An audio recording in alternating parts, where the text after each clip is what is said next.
Hello friends, జైన శ్రీ లక్ష్మీనారాయణ స్వామి ఆలయం ఆదిలాబాద్ జిల్లా జైనద్ గ్రామంలో ఉన్న అతి ప్రాచీన జైన ఆలయం. తర్వాత దీన్ని లక్ష్మీనారాయణ స్వామి ఆలయంగా మార్చారు. ప్రకృతి సిద్ధంగా లభించే నల్లరాతితో నిర్మించిన అతి పురాతనమైన ఆలయం ఇది. ఈ ఆలయ ప్రాంగణంలో ఉన్న శిలాశాసనాలను బట్టి, ఆలయ గోడలపై చెక్కిన దాదాపు 20 శ్లోకాలను బట్టి ఈ ప్రాంతం క్రీస్తు శకం 4వ శతాబ్దంలో పల్లవులచే ఈ ఆలయం నిర్మించబడిందని ఇక్కడ శిలాశాసనాల ద్వారా మనకు తెలుస్తున్నది. ఈ ఆలయ గోడలపైన చెక్కిన శిల్పాలను బట్టి మనకి ఇది పల్లవుల కాలం నాటిదని తెలుస్తుంది. దాదాపు 500 ఏళ్ల పాటు దక్షిణ భారతదేశం పాలించిన పల్లవుల కళా నైపుణ్యం గొప్పదే కాకుండా హస్తకళలో, శిల్పకళలోనూ వారు సిద్ధహస్తులు. ఈ ఆలయం జైన సాంప్రదాయంతో ఉండడం వలన ఈ ఊరికి జైనద్ అనే పేరు వచ్చిందని కూడా చెప్పవచ్చు. ఇది చూస్తే మనకు కనబడుతుంది. పూర్తిగా అష్టకోణ ఆకృతిలో ఉంది ఈ ఆలయం. ఇది ముందు ధ్వజస్తంభం. ప్రతి ఆలయానికి ధ్వజస్తంభం అనేది ఉంటుంది. ధ్వజస్తంభాన్ని దర్శించిన తర్వాత లోపలికి స్వామివారిని దర్శించుకోవచ్చు. ప్రతి ఏటా ఫిబ్రవరి లేదా ఏప్రిల్, ఆగస్టు నెలలో లేదా దసరా తర్వాత వచ్చే ఆశ్వయుజ పౌర్ణమి నాడు సూర్యకిరణాలు స్వామివారిని పాదాలను తాకుతాయి. ఇక్కడ ఉండే శిలాశాసనం బట్టి మనకి తెలుస్తుంది ఇది పల్లవుల కాలం నాటిదని. క్రీస్తు శకం 4వ శతాబ్దంలో ఈ ఆలయం నిర్మించబడినట్టు తెలుస్తుంది. పూర్తిగా ఇది నల్లరాతితో నిర్మించబడిన ఆలయం. ఇక్కడ చూస్తే మనకు కనబడుతుంది. ప్రతి స్తంభాల పైన ఇక్కడ చిత్రకళ, పల్లవుల కళా నైపుణ్యానికి ఇది చక్కటి నిదర్శనం. ఇక్కడ ప్రతి ఏటా కార్తీక మాసంలో శుద్ధ అష్టమి నుండి బహుళ సప్తమి వరకు బ్రహ్మోత్సవాలు నిర్వహించబడతాయి. కార్తీక మాసంలో ప్రత్యేక పూజలు, జాతరలు కూడా ఇక్కడ ఏర్పాటు చేస్తారు.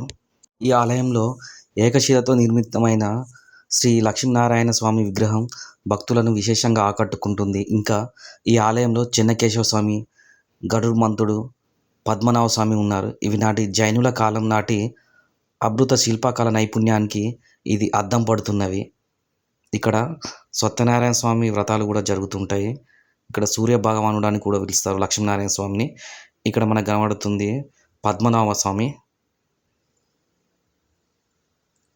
అనంత పద్మనాభ స్వామి ఇక్కడ కొలువై ఉన్నారు. శిలలపై శిల్పాలు చెక్కినారు, ఈ సృష్టికే అందాన్ని తెచ్చినారు అనే మన జక్కన్న చెప్పిన ఆ వాక్కు ఇక్కడ మనకి అద్భుతంగా కనబడుతుంది. ఈ గోడలపైన చూస్తే మనకు కనబడుతుంది శిల్పాలు. ప్రతిదీ కూడా ఇక్కడ చాలా అద్భుతంగా ఉంది. నల్లరాతితో నిర్మించబడిన ఈ ఆలయం అష్టకోణ ఆకృతిలో ఉండడమే కాకుండా ఇక్కడ స్వామివారు కూడా ఏకశిలగా నిర్మితమై ఉన్నారు. ఇది ప్రతిదీ చూడండి, స్తంభాలపైన ఏ విధంగా ఉన్నాయో చిత్రాలు చూస్తే మనకి కనబడుతుంది. పల్లవులు ప్రారంభంలో జైన మతాన్ని అనుసరించేవారు. ఆదిత్య అపర్తితవర్మను ఓడించాడు. ఆ తర్వాత అతను కంచిని తన ఆధీనంలోకి తీసుకున్నాడు. దేవనాగరి లిపిలో ఉన్న రాతి శాస్త్రం ఇది. సూర్యనారాయణ సమహోతో మొదలై మహావీరనామ ఆదిత్యపత్ర పవన్ పల్లవి రాజాదిత్యతో ముగుస్తుంది. ఇది సూర్యనారాయణ స్తూక్తి శ్లోకానికి సంబంధించింది. అందుకే ఈ ఆలయాన్ని సూర్యనారాయణ అని కూడా పిలుస్తారు. ఈ ఆలయాన్ని ముఖ చిత్రాన్ని ఇక్కడ హనుమాన్ విగ్రహం కూడా మనకి కనబడుతుంది. గదాధార స్వామి పైన చూడండి ఏ విధంగా కనబడుతుందో రాతితో నిర్మించబడిన ఈ ఆలయం. ఈ ఆలయంలో సత్యనారాయణ స్వామి వ్రతాలు కూడా జరుగుతాయి. ఇక్కడ మనకి చూస్తే లైవ్లో కనబడుతుంది. ప్రతిదీ ఈ ఆలయంలో చాలా అద్భుతంగా ఉంటుంది. ఈ ఆలయంలో ఆలయ చరిత్రను వర్ణించే అనేక రాతి శాసనాలు ఉన్నాయి. దానిపై చెక్కబడిన శ్లోకాలు ఉన్నాయి. పల్లవులు వారి రాతి కట్ మరియు నిర్మాణ దేవాలయాలకు ఉదాహరణగా మహాబలిపురం, అలాగే కాంచి దేవాలయాలు ప్రసిద్ధి చెందినాయి. ఈ ఆలయాన్ని రాక్షసులు కట్టించారని కూడా అంటారు. దుష్ట శిక్షణ, శిష్ట రక్షణ కోసం దశావతారాలు ఎత్తిన నారాయణుడి క్షేత్రంలో లక్ష్మీ సమేతుడిగా భక్తులకు దర్శనమిస్తున్నాడు. కోరిన కోరికలు తీరుస్తూ భక్త సులభుడిగా పేరు పొందాడు. సంతాన లక్ష్మీనారాయణుడికి కొలువుదీరి సంతాన ప్రాదాతగా పూజలు అందుకుంటున్నాడు. ఇక్కడ స్థల పురాణం ప్రకారం ఒకప్పుడు దండకారణ్యంలో భాగమైన ఈ ప్రాంతంలో రాక్షసులు నివసించేవారట. తమ శక్తి సామర్థ్యాలు పెంచుకోవడానికి నారాయణుడిని భక్తితో పూజించేవారట.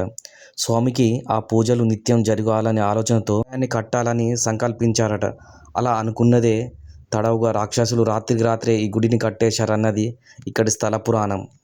ఇక్కడ లభించిన శిలాశాసనాలను బట్టి చూస్తే 12వ శతాబ్దం ప్రారంభంలో ఈ ప్రాంతాన్ని జగ్గదేవుడు అనే రాజు పరిపాలిస్తుండేవాడు.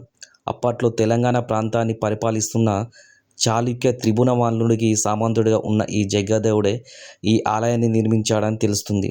సంతానం లేని వారు భక్తితో స్వామివారిని దర్శిస్తే చాలు తప్పక సంతానం కలుగుతుందని భక్తుల నమ్మకం. అందుకే ఈ క్షేత్రంలోని లక్ష్మీనారాయణుడిని సంతాన నారాయణుడిగా పేరు పొందాడు. ఏటా కార్తీక మాసంలో శుద్ధ అష్టమి నుంచి బహుళ సప్తమి వరకు ఇక్కడ పెద్ద ఎత్తున బ్రహ్మోత్సవాలు జరుగుతాయి. ఈ వేడుకల్లో స్వామి ముందు ఉంచిన పూలదండను ధరిస్తే సంతానం కలుగుతుందనే విశ్వాసంతో భక్తులు ఎక్కడెక్కడి నుంచో వస్తుంటారు ఇక్కడికి. ఏటా కార్తీక పౌర్ణమి నుంచి శ్రీవారి ఆలయంలో నిర్వహించే సామూహిక సత్యనారాయణ స్వామి వ్రత పూజల్లో పాల్గొంటారు భక్తులు అందరూ. ఇక్కడ మనకి పక్కనే ఇక్కడ శివుని విగ్రహం కూడా ఉంది. ముందు నంది విగ్రహం మనకు కనబడుతుంది. ఇక్కడ నవగ్రహాలు ఇది చూస్తే మనకి లైవ్లో కనబడుతుంది. ఇక్కడ పక్కన చెట్టు దగ్గర మనకి పోషమ్మ టెంపుల్ ఉంటుంది. ఇక్కడ పక్కనే మనకి ఆ కాలం నాటి శిల్పాలు ఇలా మనకి కనబడుతుంది, దర్శనమిస్తున్నాయి విరిగిపోయి.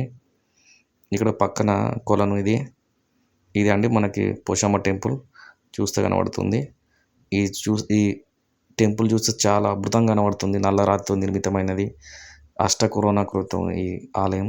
ఇవి కూడా ఆ కాలం నాటి చిత్రాలు. థ్యాంక్ యూ అండి. Thank you for watching video. Please support this channel.